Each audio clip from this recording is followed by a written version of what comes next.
Hello everyone and welcome to our YouTube channel.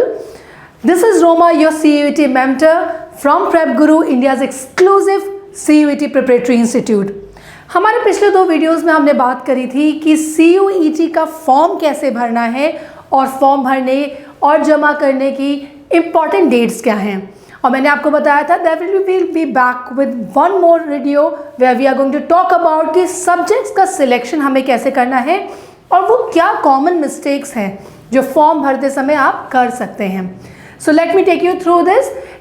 इस बात से बात करने से पहले हम शुरुआत करते हैं कि पेपर का पैटर्न क्या है. What is the format of the paper. So let me take you there. In my background again you can see CUET Samarth website और उस वेबसाइट पे क्लियरली आपको ये पेपर का फॉर्मेट दिया गया है. फॉर्मेट में अगर हम देखें तो 3 सेक्शंस की बात हुई है. सेक्शन 1A आपका जो सेक्शन है वो लैंग्वेज यानी भाषा का सेक्शन है जिसमें आपको 13 डिफरेंट लैंग्वेजेस दी हुई हैं जिसमें से आप अपने तरीके से या पर्टिकुलर कोर्स की रिक्वायरमेंट के अनुसार इसमें से आप एक भाषा का चुनाव कर सकते हैं. यदि किसी पर्टिकुलर कोर्स में ये नहीं बताया गया है कि कौन सी लैंग्वेज या भाषा चुननी है तो आपके पास 13 विकल्प हैं. आप हिंदी चुन सकते हैं, इंग्लिश चुन सकते हैं, अगर आप असम से हैं तो असमीज चुन सकते हैं, सो एंड सो फोर्थ. इसी सेक्शन का दूसरा पार्ट है सेक्शन 1B. कई बच्चे इसमें कंफ्यूज होते हैं कि 1B में भी 20 लैंग्वेजेस दी गई हैं. सो ये 20 लैंग्वेजेस जो 1B में दी गई हैं ये क्या हैं. जो 20 लैंग्वेजेस 1B सेक्शन में दी गई हैं वो मेनली है आपकी फॉरेन लैंग्वेजेस जैसे कि रशियन, फ्रेंच, जर्मन एक्सेट्रा. यदि आप कोई भी ऐसा कोर्स लिखने का प्लान कर रहे हैं जिसमें ये पर्टिकुलर लैंग्वेज आपसे कही गई है कि आपको अटेम्प्ट करना ज़रूरी है तभी आपको इस सेक्शन का चुनाव करना है, वरना आपको इस सेक्शन का चुनाव नहीं करना है. इसके बाद आते हैं सेक्शन 2 पे जो सबसे इम्पॉर्टेंट सेक्शन है जो कि है डोमेन सेक्शन. ये वो सेक्शन है जिसमें मोस्टली बच्चे कंफ्यूज हो रहे हैं या जिसमें लास्ट ईयर भी बहुत सारे बच्चों ने गलत फॉर्म भरा था. दे डिड नॉट नो कि सेक्शन का चुनाव यानी इस 2 सेक्शन में सब्जेक्ट्स को कैसे हमें टेकअप करना है. सो ये मेन मुद्दा है आज का जिस पे मैं आपको सबसे ज़्यादा फोकस करूँगी. इस सब्जेक्ट में 27 डोमेन सब्जेक्ट दिए गए हैं. डोमेन सब्जेक्ट क्या होते हैं? डोमेन सब्जेक्ट वो होते हैं जो आप अपने क्लास 11th और क्लास 12th के बोर्ड के लिए पढ़ते हैं. सो ये वो सब्जेक्ट्स हैं जैसे कि अगर आप ह्यूमैनिटीज़ के स्टूडेंट हैं, let me give you an example, तो आप पढ़ रहे हैं पॉलिटिकल साइंस, आप पढ़ रहे हैं सोशल साइंस, आप पढ़ रहे हैं साइकोलॉजी, हिस्ट्री, ज्योग्राफी, या अगर आप साइंस साइड से हैं, PCM है आपके पास तो आप पढ़ रहे हैं फिजिक्स, आप पढ़ रहे हैं केमिस्ट्री और आप पढ़ रहे हैं मैथ्स. ये ही वो सब्जेक्ट्स हैं जो कि आपके डोमेन सब्जेक्ट कहलाते हैं. सो इस तरह से 27 डोमेन सब्जेक्ट यहाँ पे लिस्टेड हैं जिसमें से आपको सब्जेक्ट का चुनाव करना है कि नहीं करना है. नहीं करना है मैं क्यों कह रही हूँ, क्योंकि ऐसा भी हो सकता है कि जिस कोर्सेज़ के लिए आप अप्लाई कर रहे हैं उन कोर्सेज़ में आपको सब्जेक्ट की रिक्वायरमेंट नहीं दी गई है. मैं एक छोटे से एग्जाम्पल के थ्रू आपको ये पूरी चीज़ समझाना चाहूँगी. सो यहाँ पे मैंने एक छोटा सा होमवर्क किया है उन यूनिवर्सिटीज़ और उन कोर्सेज़ के लिए जिनके लिए मैं अप्लाई करना चाहती हूँ. तो ये एक एग्जाम्पल है और आप इस तरह से अपने लिए भी घर पे इस तरह का एक चार्ट क्रिएट कर सकते हैं CUET का फॉर्म भरने से पहले. और ये प्रक्रिया आपके लिए बहुत आसान कर देगी कि आपको किस तरह से 1 से 10 सब्जेक्ट्स में क्या क्या आपको भरना है और कैसे उनका चयन करना है. तो आइए देखते हैं कि ये क्या है. मैंने यहाँ पे एक सिंपल सा ग्रिड बना लिया है जिसमें मैंने जो यूनिवर्सिटी अप्लाई कर रही है, जिस कोर्सेज़ के लिए मैं अप्लाई करना चाहती हूँ उनके नाम यहाँ पे लिख दिए हैं. सो पहला अगर आप देखें तो मैंने दिल्ली यूनिवर्सिटी के BCom कोर्स को चुना है. अब BCom कोर्स की क्या रिक्वायरमेंट है ये बिल्कुल क्लियरली वेबसाइट पे मेंशन है, आप उसी वेबसाइट से आप भी पिक कर सकते हैं. सो सेक्शन 1 में उन्होंने कहा है कि उनको भाषा चाहिए. ये कहीं स्पेसिफाई नहीं किया है कि दिल्ली यूनिवर्सिटी के BCom के लिए कौन सी भाषा का चयन करना है. इस केस में आप स्वतंत्र हैं, आप किसी भी भाषा का चयन 1A सेक्शन की लैंग्वेजेस में से कर सकते हैं. सेक्शन 2 में इन्होंने बोला है एनी 3 सब्जेक्ट्स. यानी अगेन आपके पास इस चीज़ की पूरी आज़ादी है कि आप कोई भी 3 सब्जेक्ट्स दिल्ली यूनिवर्सिटी के बीकॉम कोर्स के लिए। नाउ सेक्शन 3 में इन्होंने बोला है कि आपको जनरल टेस्ट लिखना है। दैट मीन्स सेक्शन 3 आपके लिए अटेम्प्ट करना अनिवार्य है। आइए देखते हैं दूसरा कोर्स जो मैंने चुनाव किया है। दूसरा कोर्स जो मैंने यहाँ पे उठाया है वो है दिल्ली यूनिवर्सिटी का बीकॉम ऑनर्स इन इकोनॉमिक्स। अब देखते हैं बीकॉम ऑनर्स इन इकोनॉमिक्स के लिए दिल्ली यूनिवर्सिटी ने क्या एलिजिबिलिटी क्राइटेरिया रखा है। So if you see section 1, again उन्होंने ये कहा है कि आपको सेक्शन 1 में कोई भी एक लैंग्वेज चुननी है। उन्होंने ये स्पेसिफाई नहीं किया है कि आप हिंदी चुनिए कि इंग्लिश चुनिए या आप एसएमईज या कोई और लैंग्वेज चुन सकते हैं। सेक्शन 2 में अगर आप देखें तो दिल्ली यूनिवर्सिटी के बीए इकोनॉमिक ऑनर्स के लिए इन्होंने मैथ्स को एक कंपलसरी सब्जेक्ट बताया है।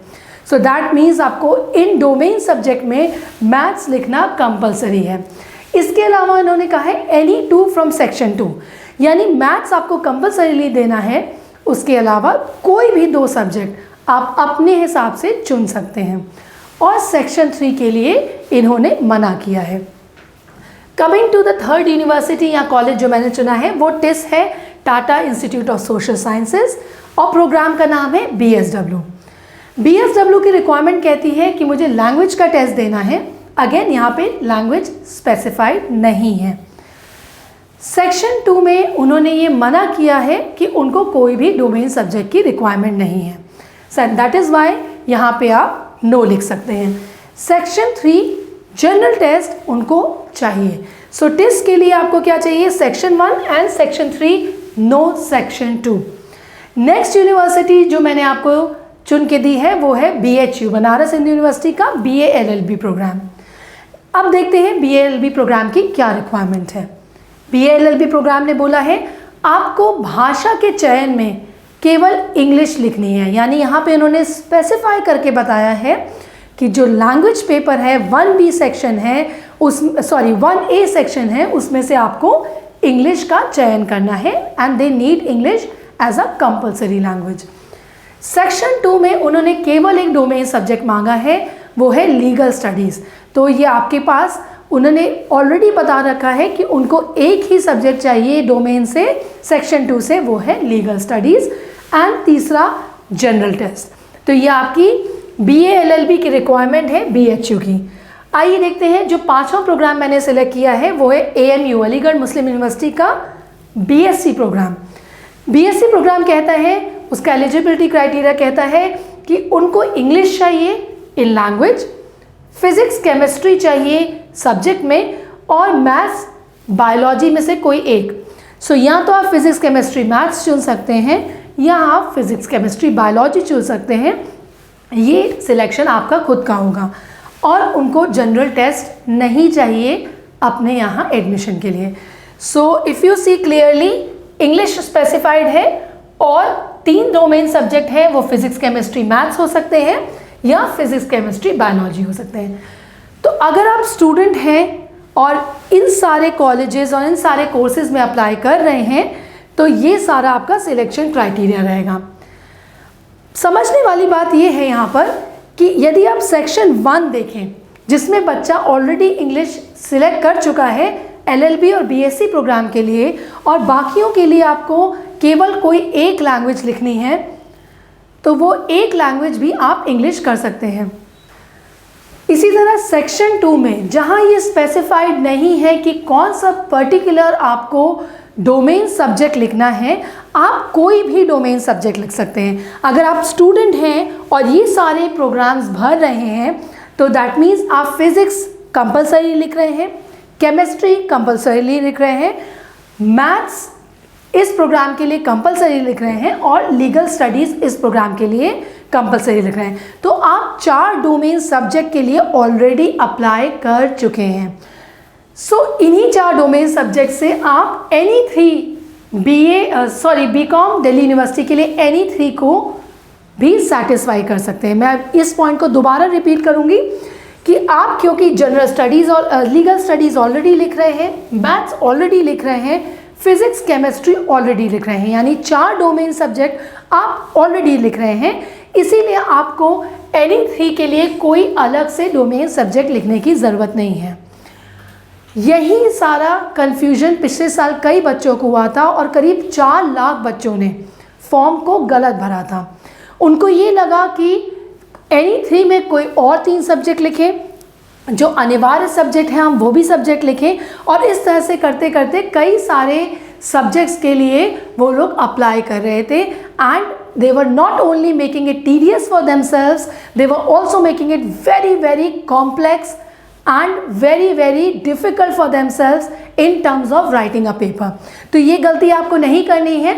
अगर आप कोई अनिवार्य सब्जेक्ट्स ऑलरेडी पिक कर रहे हैं तो उन्हीं अनिवार्य सब्जेक्ट में से आप जहाँ पे सब्जेक्ट स्पेसिफाइड नहीं दिया गया है उन यूनिवर्सिटीज़ में भी आवेदन कर सकते हैं। तो अगर मैं वो स्टूडेंट हूँ जो ये सारे प्रोग्राम्स भर रहा है तो मेरा पहला सब्जेक्ट होगा इंग्लिश, क्योंकि वो मेरे लिए कंपलसरी है।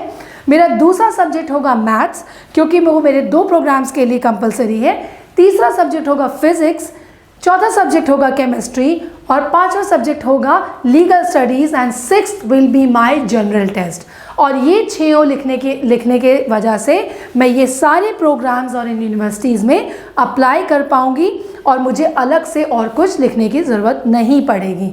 So keep that in mind. जब आप सब्जेक्ट का चुनाव करें तो आप ये देख लें कि क्या आपसे स्पेसिफिक सब्जेक्ट, क्या आपसे स्पेसिफिक लैंग्वेज मांगी गई है।